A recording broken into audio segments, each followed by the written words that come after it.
Bueno, buenos días, muchas gracias a los organizadores, a María del Carmen por las palabras, a Horacio Ferreira por la organización y por invitarme, y a ustedes por venir y querer escuchar esto que tengo para decirles, que espero que sirva para ponerse a pensar. Básicamente, digamos, a mí me gusta mucho más el tono de la conversación o del diálogo que el de la palestra o la conferencia, donde parece que hay una voz muy autorizada que viene a decir verdades. Sí, verdades por ahí uno puede decir, también las pueden decir ustedes. A veces siento que, bueno, uno dice lo mismo, que dirían ustedes, ojalá que sean en sintonía. Y que sería mucho más interesante poder conversar. Pero también es cierto que se hace mucho más difícil hacer 500 conversaciones en paralelo y que, bueno, estamos aquí, trataremos de usar este espacio para pensar juntos. Eso es lo que me gustaría proponerles. Y cuando yo propuse el título de la educación como un acto político y ético, lo propuse y después dije, uy, ¿no? ¿Y ahora cómo lo lleno? Es un título fuerte, es un título rimbombante. Y me puse a pensar en esto de, bueno, esta cosa además con el oficio, ¿no? de dar charlas, de qué cosas uno, como hay cierto nivel intuitivo que le sale en el título, que es, bueno, a ver, ¿de qué quiero hablar? ¿No? ¿De qué quisiera conversar con ustedes? Y que tiene que ver con reivindicar la política. La política hoy en la Argentina no es una palabra muy prestigiosa, no solo en Argentina, pero en Argentina con sus particularidades, pero me gustaría poner eso a discusión, ¿no? ¿De qué política estamos hablando? Y en todo caso, ¿qué quiere decir la política educativa o la educación como política? ¿No? Hay distintos niveles, decía recién María del Carmen, bueno, hay un nivel de la política educativa que hacen los ministerios, pero hay un nivel de la política educativa que se hace en las aulas, todos los días. Y a mí es la que más me interesa, no porque no sea importante, creo que sin Estado lo de las aulas queda muy suelto y queda librado a la buena voluntad de los docentes, pero me parece que mucho tiempo pensamos que alcanzaba con cambiar las cosas en la ley, cambiar un diseño curricular, y de verdad, donde verdaderamente se juegan las cosas es en las aulas, ¿no? Y que creo que ahí todos los otros que estamos tenemos que tratar de ayudar a pensar y fortalecer eso que sucede en las aulas, ¿no? Esas dificultades concretas y reales, esos logros concretos y reales que además no se ven en el término de una gestión, ¿no? Esto es algo que también uno va aprendiendo con los años, y todos los que estamos acá, por lo menos quizás los que somos un poco más jóvenes y nos iniciamos profesionalmente en la época de la democracia, hemos ya vivido muchos intentos de cambio, de reforma, y uno ve, bueno, cómo hay intentos que van sedimentando. Hay cosas que la escuela argentina no es hoy la misma que era en 1984, y creo que el que dice eso no está mirando lo que pasa de verdad en las escuelas. No es lo mismo, uno puede encontrar cosas mejores y cosas peores. No digo que haya cambiado necesariamente todo homogéneamente para bien. Pero sí creo que lo que hemos aprendido es que hay un nivel, que es este cambio de las políticas, y hay de los reformadores, digamos, que tienen que ir reformando, y también hay otro nivel, que es el nivel de las escuelas, que tiene otras dinámicas, otras tensiones. Y a mí me gustaría mucho poder dialogar con ese nivel, bueno, esos cambios que van sedimentando en las escuelas, que tienen que ver a veces con las reformas y a veces tienen que ver con cambios sociales y culturales mucho más horizontales, que se van permeando. ¿Y qué dicen hoy sobre esta dimensión política de la educación? Y cuando digo la política, estoy pensando todo el tiempo en la dimensión pública de la escolaridad, porque más allá de que un docente, una docente está ella o él solos en el aula, solos es un decir, pero bueno, están ahí también como representantes de una política educativa, como representantes de una generación de los adultos que quieren hacer o proponerle ciertas cosas a esos niños que vienen, y a esos jóvenes que vienen a las escuelas, y me parece que ese aspecto es ineludible y tiene que ser también fruto de una decisión y de una posición que cada uno tome, ¿no? Digo, hay aspectos que no están librados a la voluntad. El currículum no es que yo voy a enseñar lo que a mí se me ocurre. Hay una discusión, esperamos que sea una discusión democrática, abierta, para ver qué contenidos tienen que estar, cómo esta es una cuestión, ¿no? Cuán justa es esa ley o ese diseño o eso que se organiza como marco común, pero yo soy de las que no tienen dudas de que tiene que haber un marco común que nos oriente, porque no estamos cada uno por la suya. ¿no? Estamos dentro de un sistema educativo y estamos dentro de una sociedad. Así estemos en una escuela privada, ¿no? Estamos educando con una responsabilidad pública. Pública no quiere decir partidista, no quiere decir de alineación automática con nadie. Quiere decir una responsabilidad pública en la cual yo tomo una posición y tomo una decisión de cómo ocupo esa posición. Yo no creo que haya una sola manera de ocupar esa posición docente. Creo que hay muchas maneras. Y creo que la sociedad se beneficia con las muchas maneras. Una de las mejores cosas que tiene la escuela y que tiene que ver con su dimensión pública es socializarnos con otros niños y con otros adultos. Qué bueno que uno tiene maestros distintos, maestras distintas. Qué bueno que uno tiene modelos donde reconocerse, donde proyectarse, donde identificarse, que son distintos, que no son todos iguales. Algunos nos gustarán más y nos resultarán más cómodos y otros menos. Y esto es distinto para cada uno de los chicos. A veces no tanto, ¿no? A veces hay una percepción más homogénea sobre ciertos adultos, pero básicamente yo diría que es distinto. Y esto es parte de socializarse, eso es parte de crecer, eso es parte de entender que la sociedad humana es diversa, es distinta, es plural. Si no lo es, debe serlo, ¿no? No queremos que todos piensen igual, no son todos robotitos, no son todos ovejas Dolly, y no queremos una sociedad como esa. Entonces, si no queremos una sociedad como esa, hay que tolerar y hay que aprender a vivir, y no solo tolerar, sino celebrar y valorar que hay distintas maneras de ocupar esa posición pública. De nuevo, sin olvidarse de que es una posición pública, ¿no? Y el punto para mí es, bueno, cómo uno da cuenta de por qué tomé esa decisión. Bueno, yo decidí que quiero enseñar este contenido. Por ahí este contenido no es exactamente lo que figura en el diseño, pero creo que es importante para los chicos. Bueno, si yo tengo una posición fundamentada, yo tengo una decisión atrás, y una decisión política y ética, a mí me parece válido, ¿no? Me parece también, digo, habrá que ver cuáles son los límites, ¿no? Habrá que ver cuáles son los temas en que nos permitimos más disenso y cuáles son los temas en los que nos permitimos menos disenso, ¿no? Yo aquí siempre tengo atrás mi trabajo sobre el tema de la memoria, la historia reciente y la enseñanza de la dictadura. Bueno, para mí el nunca más es un límite. O sea, tenemos un acuerdo social que es nunca más terrorismo de Estado, nunca más desapariciones, nunca más la tortura. Ese es un límite. Cada uno podés enseñar en ese marco, hay distintas versiones sobre ese nunca más, pero no podés enseñar algo en contra de ese acuerdo social, porque va en contra de la vida, de la sociedad humana. Pero después, ¿cómo enseñar matemática? Me parece altamente debatible y me parece que al revés. Muchas veces lo que sería muy bueno es que aprendiéramos de las mejores prácticas, como dice el Congreso, y no que cada uno tenga que repetir de nuevo y descubrir la pólvora cuando otros ya lo han hecho, ¿no? Que podamos aprender de colegas, que podamos aprender colectivamente, que veamos qué métodos funcionan mejor y por qué. Pero también me parece que ahí hay un límite en el cual, bueno, hay espacios para la libertad. Entonces la dimensión pública o la dimensión política no va en contra de la libertad, debería ir conjuntamente con la libertad. Y creo que una democracia se fortalece precisamente si puede apoyarse en la energía creadora y en la libertad, en lo original que cada uno aporte, ¿no?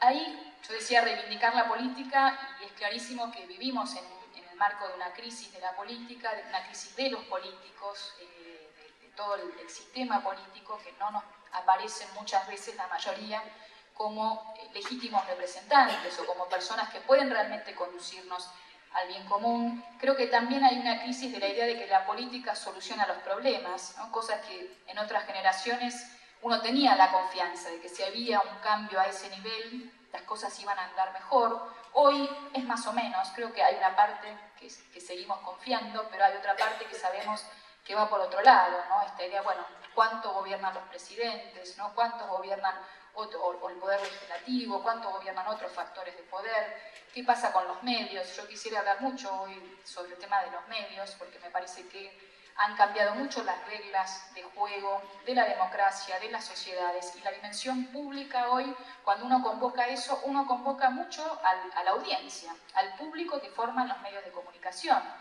que lo forman nada inocentemente, ¿no? Lo forman por intereses comerciales, lo forman por tradiciones, por decisiones estéticas. Muchas veces, la mayoría incluso, hay muchos más intereses comerciales que otra cosa, ¿no? Si la sangre vende, vamos con la sangre. Si la sangre no vende, entonces no vamos, ¿no? Bueno, no es que haya atrás una mente maquiavélica que esté pensando. Pero yo diría, este es un tema que a mí me parece que hoy desde la escuela hay que tomar, ¿no? Cuando uno dice la dimensión pública de la escolarización, bueno, ¿qué pasa ahí con esto que se convoca desde los medios y qué hacemos nosotros desde la escuela para discutir, confrontar, colaborar con esto que está sucediendo, ¿no? ¿Qué elemento pluralista y democrático puede aparecer? Yo creo que hay algunos elementos pluralistas y democráticos que sí aparecen en los medios. Esto de, bueno, uno tiene un problema, llama al canal de televisión y el problema se hace visible y muchas veces es la única manera de solucionarlo. No es la manera que a uno le gustaría, pero le ha dado voz y le ha dado poder a muchos sectores que no lo tenían, que se iban por todos los canales sin poder de presión, no lo podían acceder. Entonces, nos guste o no nos guste, digo, esto ha tenido usos muy distintos. Uno puede decir, se hace muy difícil para una democracia parlamentaria, se hace muy difícil para un sistema de justicia que es más pesado, que tiene sus tiempos y necesariamente tiene que tener sus tiempos. Si un juez decidiera todo en un minuto, como hace el noticiero de televisión, sería una barbaridad, ¿no? Un juez tiene que tomarse el tiempo de analizar las cosas. Pero bueno, está la presión de que si la justicia es lenta, porque estamos un poco acostumbrados a este ritmo vertiginoso de que nos presentaron el caso, nos presentaron al culpable, listo, chau, cuélguenlo, ¿no? Quemémoslo, y bueno, cada vez con una cosa exacerbada, muchas veces de esta voluntad punitiva, la llaman algunos, ¿no? Esta voluntad de, bueno, castiguemos rápido, no sé si es culpable o no, pero sentemos el ejemplo para que esto no vuelva a suceder. Y en todo eso, bueno, me parece que frente a esa crisis, que no hay que ignorar, que hay que pensarla, me parece que hay que volver a decir, bueno, cuál es nuestro espacio, cuál es nuestro espacio además específicamente como escuela, de qué tenemos que ocuparnos y de qué no tenemos que ocuparnos, ¿no? Qué significa ocupar ese espacio de la acción política y ética. Y a mí hay una definición de política que me gusta mucho de un filósofo francés, no me quiero poner así muy academicista, pero es una linda definición y si no parece que la hubiera inventado yo y no es cierto, que él dice que la política es siempre una cuenta que ha sido mal hecha, ¿no? O sea, la política surge desde que existen sociedades más o menos complejas que discuten cómo se reparten las cosas, los bienes, los reconocimientos, ¿no? Y bueno, y ahí hay una discusión, bueno, uno puede pensar en sociedades mucho más simples que la nuestra, digamos, de tribus o como fuera, que decís, bueno, siempre hay una idea de a él le tocó o a ella le tocó más que a mí, ¿no? ¿Por qué tuvo más reconocimiento que yo? ¿No? ¿Dónde estuvo su casa? ¿Por qué le tocó más cosecha que a mí? Bueno, y ahí aparece la política, que es empezar a negociar entre esos intereses disímiles y discutir de nuevo si esa cuenta del reparto ha sido bien hecha o mal hecha. En general, como la sociedad humana es compleja, siempre está mal hecha para alguno, ¿no? Digamos, lo vivimos en la Argentina permanentemente, somos un caso ya exacerbado, de que nada deja contento a nadie, pero efectivamente, bueno, si uno saca de un lado, saca alguno, se pone en contra de otros intereses, trata de construir intereses mayoritarios, pero siempre hay tensiones. Y no puede no haberlas, porque de nuevo, en la sociedad humana es así, eso es lo que tiene que pasar, ¿no? Uno quisiera que fueran los intereses de la mayoría y que además uno pudiera privilegiar por sobre los propios intereses un interés del conjunto. Bueno, me tocó menos, pero esto es en beneficio de que pasen otras cosas en esta sociedad que son valiosas, ¿no? Y no solamente mi propio interés egoísta. Pero todo esto es educativo, digamos, ¿no? Y ahí aparece la educación. Con las sociedades complejas aparece la política y aparece también la educación, ¿no? La necesidad de formación, tanto en ciertos saberes que se complejizan como la escritura, como en, bueno, cómo se forman los ciudadanos, cómo se forman los gobernantes, ¿no? Al principio eran lo mismo, no sé, en las ciudades griegas no eran exactamente, sí, eran lo mismo, los ciudadanos podían ser electos gobernantes y los gobernantes después volvían a ser ciudadanos. Eran un grupo chiquito, solo los hombres libres, mayores de cierta edad, pero había un intercambio entre la función del gobernante y la función del ciudadano. Con el tiempo esto se fue diversificando un poco, ¿no? Bueno, ya el gobernante no es tan común, o por lo menos además quizás en las democracias parlamentarias volvió a ser un poco más común. Tenemos, no sé, el caso de América Latina últimamente, un presidente que fue trabajador, obrero, ¿no? Como Lula, tenemos un presidente indígena en Bolivia, ¿no? De sectores tradicionalmente excluidos. Entonces tenemos de nuevo, bueno, una ciudadanía, ¿no? Mujeres, tenemos muchas otras experiencias que muestran que hay sectores siempre excluidos del grupo de los gobernantes que empiezan a acceder bueno, Obama, ¿no? Barack Obama en Estados Unidos, pero esto está lejos de decir, bueno, cualquiera, ¿no? Puede ser gobernante o cualquiera puede ser ciudadano. Esta idea de la educación como herramienta política, como herramienta de formación política, sobre todo cuaja a fines del siglo XVIII con la Revolución Francesa. Nosotros, en gran parte, todos los países occidentales, la modernidad occidental es heredera de las instituciones y de los idearios de la Revolución Francesa, bueno, libertad, igualdad, fraternidad, y la idea de que todos los hombres, ellos decían todos los hombres, uno podría decir todos los seres humanos, digamos, ahí hay una cuestión de género que después fue variando, todos los seres humanos nacen iguales, todos en teoría pueden ser gobernantes, esa ciudadanía tiene que lucir igual, que pensar igual, que tener las mismas oportunidades, ¿no? De realizarse, de ser libre. En el caso de la Revolución Francesa,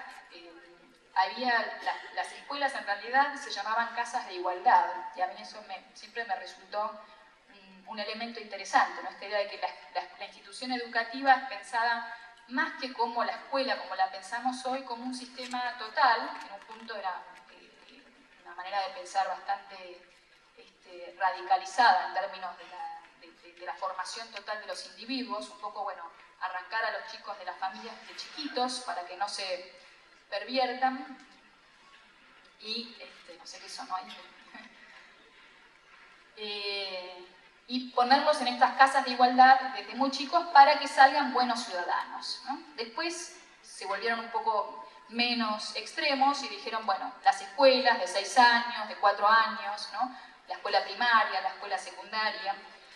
Algo interesante es que pensaban hasta la forma de vestirse, ¿no? en estas escuelas. No era solamente que les enseñaran lo mismo, sino también decían, bueno, si son iguales tienen que lucir iguales. Y yo estudié la historia del guardapolvo blanco, y la historia del guardapolvo blanco tiene mucho que ver con esto también, con una idea de una igualdad que se construye de afuera para adentro, ¿no? Bueno, lucimos iguales, hay una igualdad que se sabe que en un punto es ficticia, ¿no? Digamos, instalamos esa ficción de igualdad, pero confiamos en que esa ficción va a ir produciendo ciudadanos, va a ir produciendo sujetos que se sientan igualados, ¿no?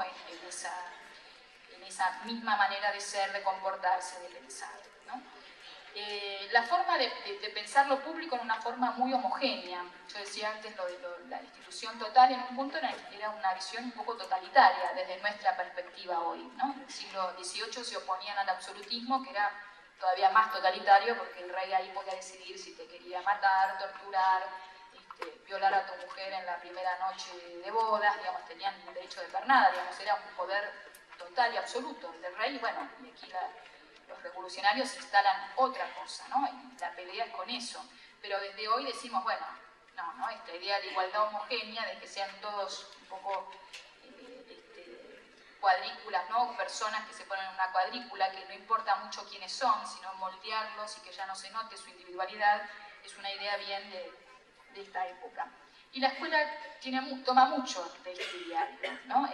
Y la escuela argentina, yo diría, sobre todo, toma bastante de este diario republicano, con un costado, por un lado, muy democratizador. Aquí en la Argentina, no sé, la educación de las mujeres, Sarmiento defiende la coeducación, la educación de mujeres y hombres, desde 1860, o sea, es muy temprano para muchos, en muchos países europeos, ni siquiera estaba en la orden del día. También distintos grupos sociales, ¿no? Esta idea de, bueno, los ricos y los pobres que se sientan en el mismo banco, y esto es un mérito de toda esta generación, de decir, bueno, es la misma escuela pública para todos, y queremos que sea una escuela pública de calidad y buena para todos. El estándar era alto en ese momento, querían que todos accedan, pero al mismo tiempo, yo reitero, ¿no? Con este estudio que hice sobre los guardapolvos, a mí me impresionaba cómo, por ejemplo, uno de los signos de las maestras norteamericanas, uno de los signos de progreso que ellas encontraban es que los chicos no vinieran descalzos a la escuela, que vinieran vestidos, cosa que lamentablemente nos vuelve a pasar en los últimos años, ¿no? La cuestión de los chicos que no tienen plata para venir vestidos, adecuadamente calzados, etc. En ese momento ellos no se lo planteaban como un signo de exclusión, sino, bueno, si quieren venir a la escuela tienen que subir a este nivel. ¿no? Saben que venir a la escuela significa, entre comillas, ser civilizados. Digo todo esto entre comillas a propósito, no es que yo crea que eso significa ser civilizados, pero era la idea de este grupo encabezado por Sarmiento y otros. Y bueno, tienen que subir de nivel, ¿no? Si uno mira, por ejemplo, los libros de texto, las redacciones que se guardaron de esa época, seguramente se guardaron las mejores. Este es un problema que tenemos. Pero son chicos de cuarto o quinto grado que escriben como hoy escribiría un chico de quinto año de la secundaria, ¿no? Con un lenguaje muy engolado, muy complejo, porque se creía que eso era lo que había que acceder hacia eso, ¿no? La escuela tenía que tener ese nivel y esa era la formación que podía darle, ¿no? a la sociedad. La idea de autoridad docente era una idea unilateral. El docente es el que tiene el poder, el que tiene el saber, ¿no? La idea de saber es un saber igual a verdad casi revelada, ¿no? A luz, ¿no? Los otros viven en la ignorancia. Es una relación no solo asimétrica, sino muy desigual, ¿no? Y en muchos casos hasta con desprecio del otro, ¿no? Del saber que traen los otros, de las lenguas locales, de las lenguas de los inmigrantes, de los saberes populares, de los héroes o de los mitos que venían. Y por el lado de las subjetividades también hay una idea muy homogeneizante, ¿no? Ahí el caso más claro es con las identidades locales y las identidades de los inmigrantes.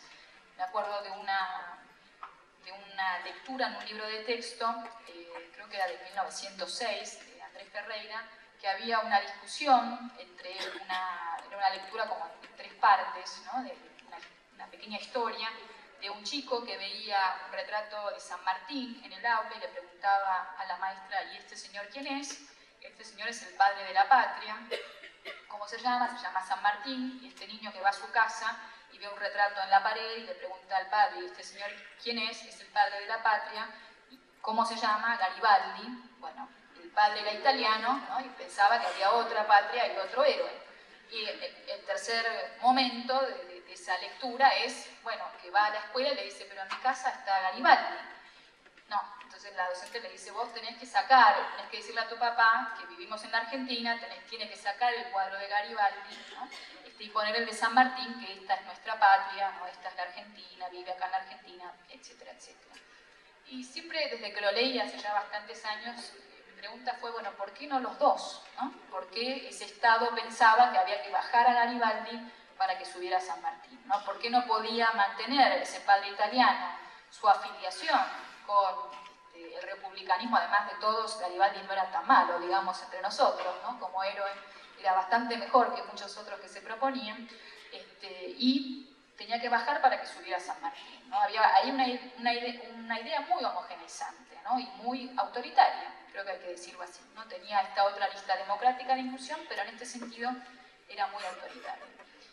¿Cómo se juega, digamos, esta es para mí la matriz fundacional de nuestro sistema educativo que estalló, digamos, en los últimos años? Tenemos otros problemas, pero mi sensación muchas veces es que tenemos esto como viejo coro, ¿no? Como el ideario de nación, el ideario de escuela inclusiva, ¿no? Bueno, ¿por qué los chicos traen hoy otras estéticas? ¿Por qué traen otros problemas? ¿No? ¿Por qué no se adecúan a nosotros? ¿Por qué no les gusta lo que les proponemos como lecturas, como historia argentina? Y ahí creo que nos está jugando un poco esto que tenemos acá en nuestra formación y en nuestro mandato más, no sé, más básico, más primario, que tiene que ver con este viejo ideario de la escuela argentina, ¿no?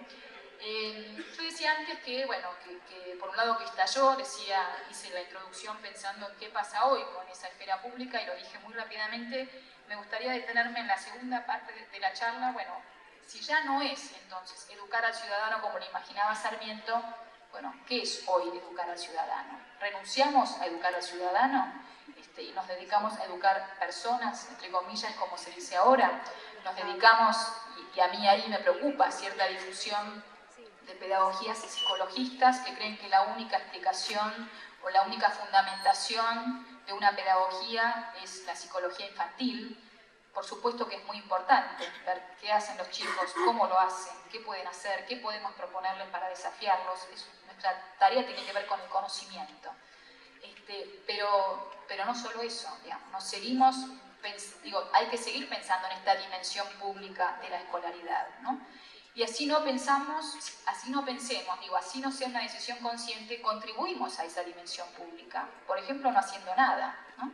Por ejemplo, suponiendo que solo nos ocupamos del niño en tanto sujeto epistémico, en tanto sujeto de conocimiento, como si ese conocimiento fuera indisociable de sus condiciones de vida, de sus sensibilidades, de sus disposiciones, de sus actitudes, de su ética, de su moral, ¿no? Me parece que de nuevo hay que volver a pensarlo junto. No quiere decir perder la especificidad de la transmisión de la cultura, pero quiere decir negarse a reducir al sujeto que tenemos enfrente, al que queremos educar, a este aspecto al que a veces ha sido reducido por cierta... Yo ni siquiera no le echo la culpa ni a Piaget ni a Vygotsky, ¿no? Tienen la culpa de nada ellos. Me parece que es más bien la difusión muchas veces de ciertas pedagogías psicologistas que despolitizan mucho, que vacían de este otro aspecto, bueno, que tiene que ver con para qué estamos formando, ¿no? En nombre de qué estamos formando. Yo como adulta que me paro frente a un grupo de alumnos, ¿qué quiero con ellos? Quiero desarrollar su mejor potencial epistémico, quiero que puedan acceder al pensamiento abstracto solamente, como si eso fuera posible hacerlo además en el vacío, como si eso no hubiera que hacerlo en relación a contenidos, a prácticas concretas, bueno, y además después toda esa propuesta nos hace aguas muchas veces por los problemas disciplinarios, por los problemas sociales, y no sabemos cómo juntar ambas cosas, ¿no? Y bueno, creo que el punto es volver a juntarlas, porque lo que tenemos es todo eso junto, ¿no? Creo que ahí hay que volver a, por eso digo, reivindicar la política, ¿no? Yo decía antes, bueno, esto entonces avanzando en qué sería hoy educar al ciudadano. ¿Qué sería hoy una esfera pública? ¿No? Si no es la esfera pública como la pensaba Sarmiento, yo no defendería para nada esa idea de esfera pública. Tuvo sus méritos en la Argentina del siglo XIX, pero no creo que sea nuestro ideal para hoy. Me parece que hay que pensar en una esfera pública multidimensional, ¿no? Me parece que hay que pensar, bueno, la esfera pública no es solamente la participación política del ciudadano, participación del voto del ciudadano, ¿no? La esfera pública es muchas otras dimensiones de participación, los derechos sociales, ¿no? Bueno, la distribución del ingreso, el reconocimiento de una capacidad productiva en todos y en cada uno, son los derechos civiles, la posibilidad de reunirse, de expresarse, ¿no? De poder decir lo que uno piensa. Hoy hay muchísimos otros aspectos, bueno, se habla de derechos culturales, ¿no? que tiene que ver para mí con esto de los derechos civiles también, bueno, cómo puedo expresar lo que pienso, cómo puedo encontrar mi manera, como decíamos antes, la manera de ocupar la posición docente, que nunca es igual para cada uno, tampoco es igual la manera de ocupar el lugar de alumno, ¿no? Y por qué pretender que para ellos sea distinto de lo que es para nosotros, ¿no? Hay distintos, y además, bueno, todos lo vivimos, tenemos los alumnos y cada uno lo ocupa de manera distinta, pero muchas veces, bueno, hay muchos juicios ahí de valor sobre eso. Y también yo decía, bueno, multidimensional y multilocal, ¿no? La esfera pública no es solamente la esfera pública nacional o la esfera pública partidaria o vinculada a la democracia parlamentaria, sino la esfera pública es también, por ejemplo, las nuevas redes, ¿no? Las redes de asociaciones, las relaciones entre pares, ¿no? Yo estoy estudiando, cuando leían mi currículum decía, bueno, este proyecto en el que estamos trabajando sobre educación, medios y imágenes y ciudadanía, o el posgrado de educación, imágenes y medios, a mí me interesa y me preocupa mucho lo que está sucediendo en todos estos nuevos medios, ¿no? Los chicos que están en Facebook, que suben muchas cosas a YouTube y qué cosas suben, y la idea del pudor, o lo que es privado, lo que es público, con quiénes se vinculan, para qué se vinculan, ¿no? Qué grado, incluso a mí me da bastante menos miedo moral que lo que me preocupa, el riesgo de la banalidad, ¿no? Se la pasan escribiendo pavadas, básicamente. Esto es un típico comentario de vieja, pero bueno, yo tengo más años que ellos. Son puras banalidades, ¿no? Las que se escriben. Y además, hace poco leía un artículo en La Nación de Buenos Aires que era divertido porque era uno de los fundadores de Facebook que hacía un relato muy divertido de, bueno, lo que Facebook había implicado para él. Y él terminaba diciendo, bueno, pero al final ahora estoy escribiendo todo el tiempo lo que hago, y si descorché tal vino, y que estoy pintando mi cocina, y que me fui a comer a tal lado. Y después pienso, ¿y a quién le interesa todo eso? ¿No? Digo, esto amerita esa dimensión pública, ¿no? ¿Y para quiénes? ¿No? ¿Y con quiénes? Y vale la pena invertir tanto tiempo en mostrar eso y en construir además esa imagen pública. Bueno, en los adultos que tuvimos otra experiencia de socialización, quizás eso se compense con otras participaciones, ¿no? Bueno, sabés que está ese registro, pero está el registro, no sé, de la marcha por tus derechos, está el registro de la asociación de no sé qué, está tu espacio de trabajo con otros colegas, digamos, tenés otras inscripciones. Los chicos por ahí no necesariamente tienen esas otras inscripciones, ni estamos muy seguros de cómo van a ser esas otras inscripciones si el modelo central es este, ¿no? Si el modelo central de interacción social es este, ¿no? Y es construir una imagen para los otros. Una pequeña nota al pie, pero para mí fue ilustrativa, un estudio que hicieron en Inglaterra sobre el uso educativo de Facebook en estudiantes universitarios. De una universidad más o menos pequeña.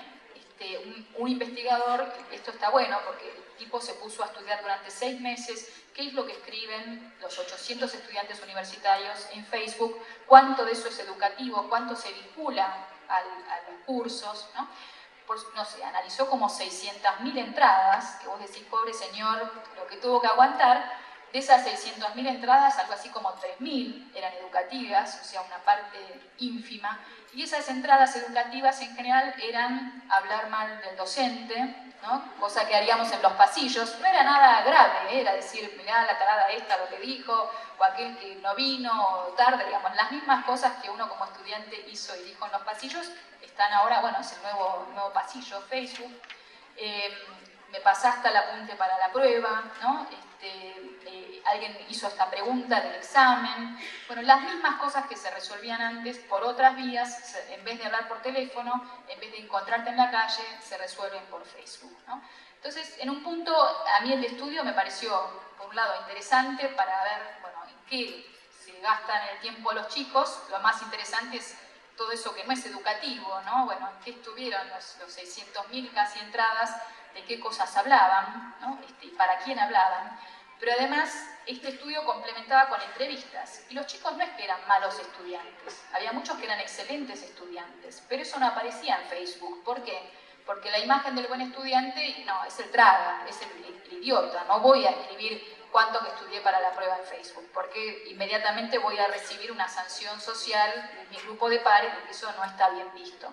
Hay una construcción de una imagen que tampoco es nada nuevo. Se produjo siempre, solo que ahora tiene otra visibilidad, otra publicidad, ¿no? Otra estructuración, ¿no? Y bueno, creo que todo eso nos desafía, bueno, ¿qué hacemos con eso? Porque la verdad es que están horas y horas haciendo eso. Digamos, uno podría decir, no es demasiado grave, por eso digo, no sé si hay que asustarse tanto con el peligro, sino más bien el riesgo es la banalización, ¿no? Y bueno, ¿en qué se te va la vida, ¿no? Que todos estos años que podrías hacer otras cosas, ¿en qué se te va la vida?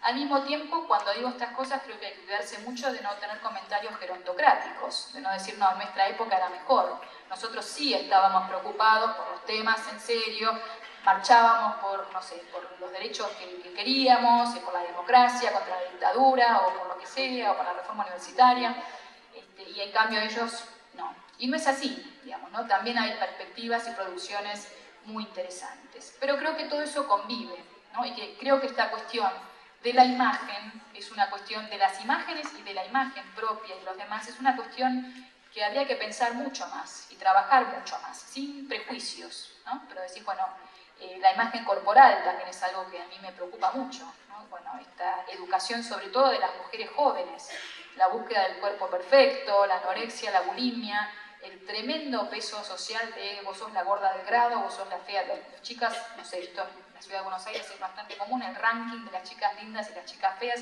En mi época también existía, pero no se escribía y no se decía, digamos, ¿no? Y hay una diferencia. Hay una diferencia. La presión social que se ejerce sobre el conjunto es enorme, ¿no? Y está muy mediado por la publicidad, ¿no? Por los programas de televisión, por estas otras redes sociales.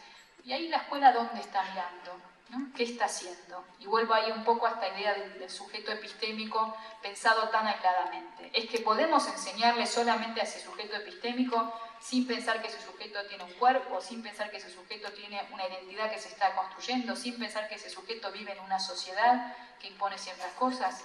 Yo creo que no. Y que hay las decisiones de, bueno, de con qué cosas me meto como docente, con qué cosas el sistema educativo debería meterse. Digo meterse también entre comillas, ¿no? Con cuidado, con respeto, pero también con decisión sería muy importante, ¿no? Y el último punto, antes de pasar a ciertas ideas para mí, qué cosas podría hacer la escuela, es esta cuestión de cómo se trae lo individual, ¿no? Porque también lo común se ha postulado muchas veces en tensión con lo individual. Bueno, yo antes decía también, las pedagogías psicologistas han tendido a que individualicemos la pedagogía, que pensemos, bueno, este chico, esta manera de resolver las cosas, está en tal etapa, ¿no? Y esto ha sucedido al mismo tiempo que, bueno, pasó esta gran mediatización de las sociedades, pasó la televisión por cable, la posibilidad de tener mucha más oferta televisiva de la que se tenía en otra época, pasó internet, ¿no? Pasaron muchas otras cosas que hoy hacen que, bueno, que buena parte de la formación política y ética venga por ese lado. Y cuando uno trae al individuo, cuando uno trae el yo, vuelvo al ejemplo de Facebook, ¿no? ¿Quién está hablando cuando esos chicos hablan de sí mismos en Facebook, ¿no? ¿Están hablando ellos o está hablando una cierta imagen que creen que deben construir para otros, ¿no? ¿De dónde están tomando esos modelos? ¿Qué están haciendo ahí? Entonces, a veces a mí me preocupa cuando, y vuelvo al ejemplo quizás de la historia reciente, estoy saltando, pero me parece que está bueno pasarlo por el tamiz de temas difíciles, porque ahí uno se da cuenta cuánto sirven los argumentos o cuánto no sirven, ¿no? Bueno, ¿qué pasa cuando uno trae la opinión, ¿no? La voz de los estudiantes? En este reino, digamos, de los medios, está este régimen de, bueno, yo creo, yo siento, yo opino, ¿no? Y si yo lo siento, está bien, porque ¿quién va a discutir lo que yo siento? Es auténtico lo que yo siento, digamos, ya no es verdadero, es auténtico. Y pensemos un poco esto, cómo cambia ahí el lugar del saber que vale. No es tanto el saber verdadero, sino es el saber auténtico. Y lo auténtico pasa porque yo lo sienta, ¿no? Y yo lo crea. Y si yo lo creo, es suficiente. Me acuerdo hace un tiempo escuchando la radio que un señor decía, bueno, mira, la ley será antidiscriminatoria, pero a mí los homosexuales no me gustan. Y es cuestión de gustos, ¿viste? A mí no me gustan, entonces era un reconocido locutor, a mí no me gustan, se terminó la discusión. Y vos decías, ¿y ese es el fin de la discusión? ¿No? Y lo mismo en el tema de la historia reciente, ¿no? Bueno, yo creo esto. ¿Y ese es el fin de la discusión? ¿O debería ser el principio? ¿No? Y decirle, bueno, ¿y por qué crees eso? ¿Y de dónde sacaste eso? ¿Y qué otras cosas puedo proponerte yo para que creas distinto, para que sientas distinto? ¿No? El que sientas distinto es un registro también importante. La escuela tiene mucho que ver con la formación de una sensibilidad. Y si uno no se indigna frente a ciertas cosas, si uno no se indigna frente a la pobreza, frente a la desigualdad, frente a la injusticia, no pasa nada. Es, bueno, de la boca para afuera. Qué mal que haya pobres, qué mal que...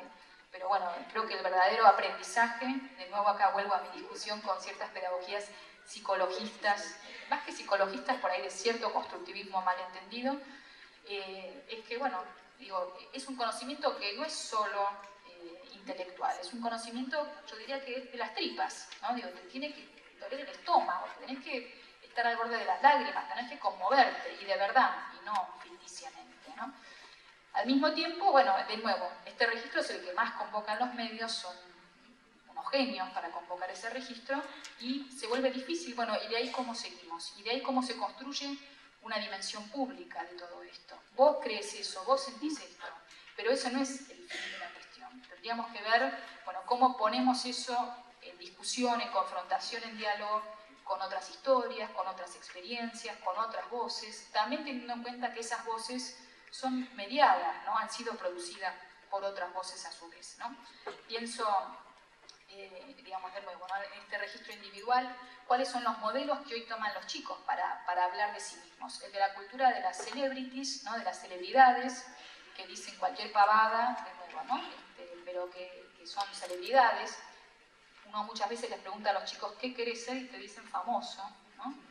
antes quiero ser médico, quiero ser ingeniero, ahora que querés ser famoso, ¿no? Uy, es famoso, qué bueno, todo este nuevo estatuto de las celebridades es para pensar, de nuevo sin prejuicios, sin asustarse, sin pánico moral de que se acaba el mundo, pero es algo a pensar, ¿no? Con esto que se está instalando.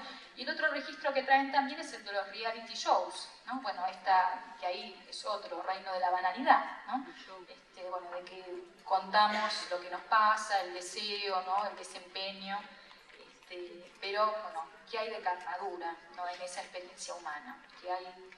Que podamos decir, bueno, acá hay un aprendizaje, acá hay una apuesta común, bueno, hay bastante poco muchas veces. Entonces, bueno, ¿qué nos queda como escuela? Yo creo que nos queda mucho y además, no sé, creo que por ahí está bien indignarse, ¿no? Vuelvo a decir lo mismo, digo, por ahí también nosotros necesitamos indignarnos como base de una posición docente, ¿no? Pero sin enojarse con los chicos, ¿no? Sin creer que la culpa es de ellos o que ellos son el enemigo, ni mucho menos, sino tratar de dialogar y entender y ver también muchas cosas positivas que hay ahí, ¿no? Que pueden afirmarse.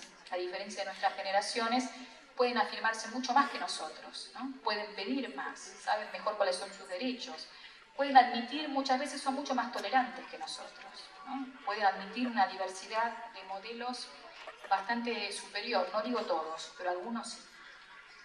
Y ahí iría a 4 puntos finales que a mí me parece que son importantes para pensar en esta dimensión pública de la escolaridad en los días que corren, ¿no? Uno es que hay que pensar que la escuela, digamos, y acá tomo una idea de George Steiner, que es también otro filósofo que a mí me gusta mucho, no me acuerdo cómo se llama, se llama Elogio de la Transmisión.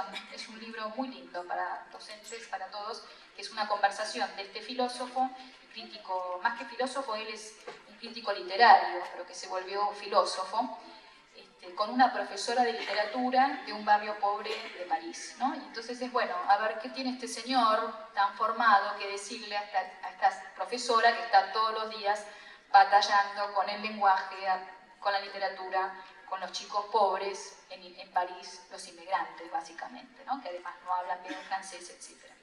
Y en ese libro de Elogio de la Transmisión, Steiner dice, nadie es consciente de lo que es hasta que no se enfrenta con la alteridad. A mí es una frase que me gusta mucho y me parece central para la escuela, y esto de la dimensión pública de la escolaridad también se juega por ahí, ¿no? Que la escuela nos ponga en contacto con otros mundos. Antes decía, con distintos docentes, con distintos alumnos, con distintos campos de saber. Defiendo las disciplinas, defiendo que la escuela desafíe en ese sentido a otros campos de saber. No es solo quedarse con lo que traen los chicos, sino decirles, bueno, hay otras perspectivas. Y esas perspectivas pueden ser las de la matemática, las de la historia, las de una lengua extranjera, las de la literatura, otras literaturas, ¿no? Y que nos permitan eso, desafiar nuestros límites, ¿no? Entendernos mejor desafiándonos, ¿no? Creo que ahí también hay que pensar, bueno, cómo podemos desafiar en un buen sentido, ¿no? Sin excluir, sin expulsar, pero desafiar. Muchas veces están demasiado en tensión estas cosas, entonces te incluyo a como de lugar y puedes hacer lo que quieras, que vas a tener tu lugar garantizado. Y este es un buen mensaje de la escuela, de que hay un lugar para los chicos en la escuela, pero al mismo tiempo es bueno, a ver cómo te desafío, cómo te planteo otros límites, ¿no?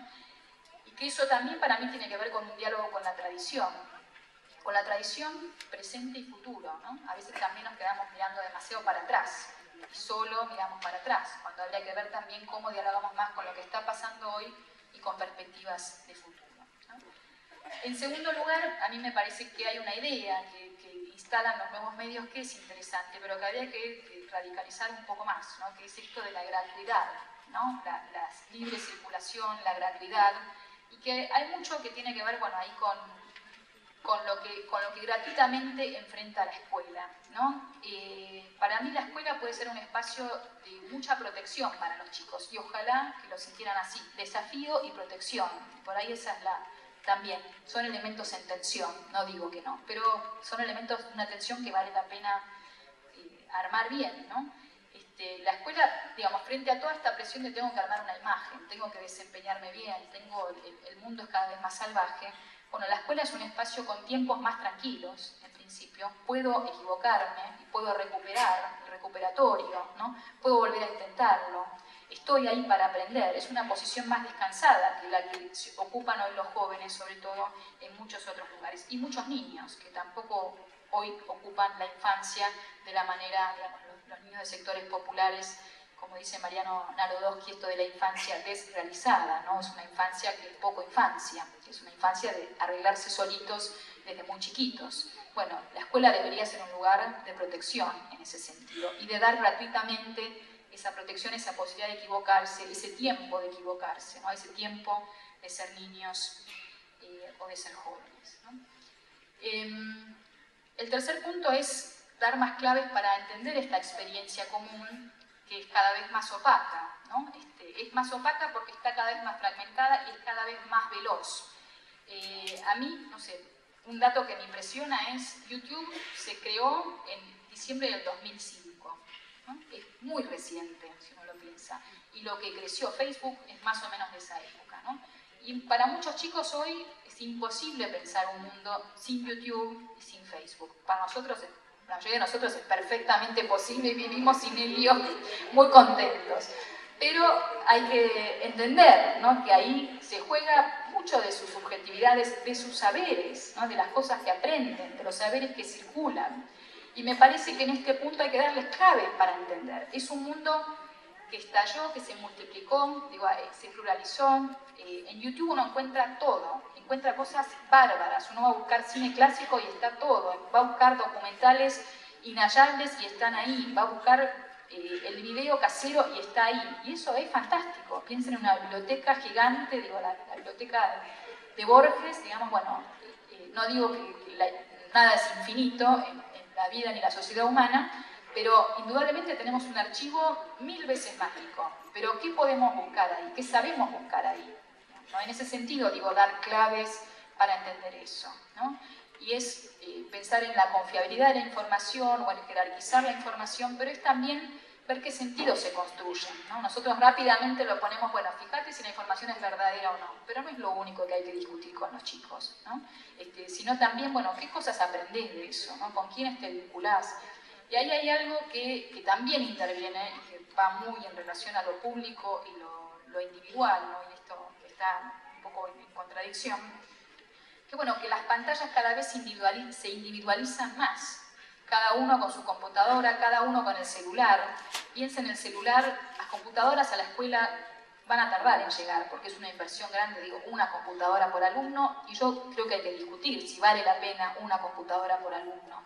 Que la tengan en sus casas me parece bárbaro. En la escuela, mi idea es que vengan a hacer otra cosa, ¿no? Que vengan al revés, que vengan a discutir en común lo que vemos en una pantalla, ¿no? A mí, frente a las tecnologías, me gusta mucho más de los nuevos medios. La pizarra virtual, este pizarrón en el cual uno puede combinar internet, un DVD, un escrito, un mamarracho, un bosquejo que uno hace, lo escribe y aparece, y bueno, y tenemos ahí la pantalla común y la discutimos todos. Bueno, ¿vos cómo resolviste el problema? ¿Y qué puedo comparar eso de cómo lo resolviste vos, cómo lo resolvió otro? ¿Qué nos dice, no sé, el sitio de no sé qué sobre esto, ¿no? ¿Qué tenemos el documental que nos muestra algo muy elaborado sobre las ciencias naturales o sobre la historia? Bueno, sería muy bueno. Yo insisto en eso, creo que no hay que cerrarse a los nuevos medios, ni mucho menos, ¿no? El canal Encuentro tiene, por ejemplo, muchísimos documentales muy interesantes. A mí que me gusta la historia, los micros de historia argentina son buenísimos. Cada vez que los veo digo, qué bueno sería empezar una clase de historia en el secundario con esto. Qué excelente, porque después de eso tenés una hora de trabajo en la cual los chicos están enganchados. No reemplaza al profesor. El profesor es el que tiene que desarrollar todo lo que aparece en 5 minutos, discutirlo, contrastarlo, traer otras fuentes, pero sería un modo de comienzo, en vez de esto de chicos, basta, no sé qué hacer para que vean que el adulto está delante, se callen y se pongan a trabajar. Creo que en eso tenemos mucho que aprender y mucho que cambiar, ¿no? Y creo que ahí los medios podrían ayudarnos muchísimo. Pero reitero, con la idea de discutamos eso que vemos en común, ¿no? Me parece que la escuela siempre es el lugar de la formación de lo común. ¿no? Y no es solamente vos qué sentiste cuando viste esto, sino confrontemos esto con una fuente histórica, confrontemos esto con otras opiniones, ¿no? Con el libro de texto, con lo que dicen otras fuentes, ¿no? Me parece que esto también es fundamental. Y finalmente quería traer también una cosa, volviendo a lo político y lo ético del acto de educar, que tiene que ver con esta posición docente, ¿no? Y que para mí hay algo que nos está invadiendo en el último tiempo, no a todos por suerte, pero sí a muchos, que es una especie de gesto amargo y desencantado, ¿no? Que los chicos, bueno, ya no son como eran, ya no nos quieren, ¿qué tenemos ahí para hacer frente a ellos? No respetan nuestro saber, no valoran nuestro saber, ¿no? La escuela parece como depositaria de un pasado que se encuentra con el futuro de los jóvenes, pero ahí parece que cae en la nostalgia y parece además que cae en la amargura, porque ya no es el centro de las referencias culturales de los chicos, ¿no? Y hay un gesto, digo de nuevo, ¿no? de cierta amargura.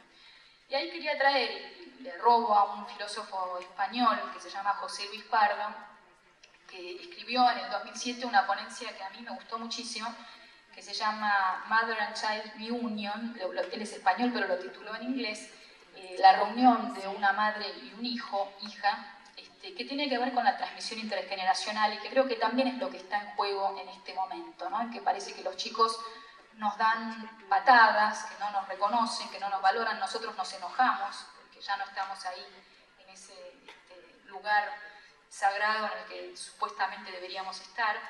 Y él lo que hace es tomar una canción de los Beatles de los años 60 que se llama She's Leaving Home, ella deja la casa, quizás muchos de ustedes se acuerden de esa canción, y trata de recrear las discusiones de los hijos con los padres en esos años 60 que se iban de la casa y decían, bueno, me voy a divertirme, me voy a hacer el amor y no la guerra, me voy a llevar la imaginación al poder, frente a padres que también se amargaban y decían, bueno, tantos años de sacrificio y de lucha para que vos hagas esto, ¿no?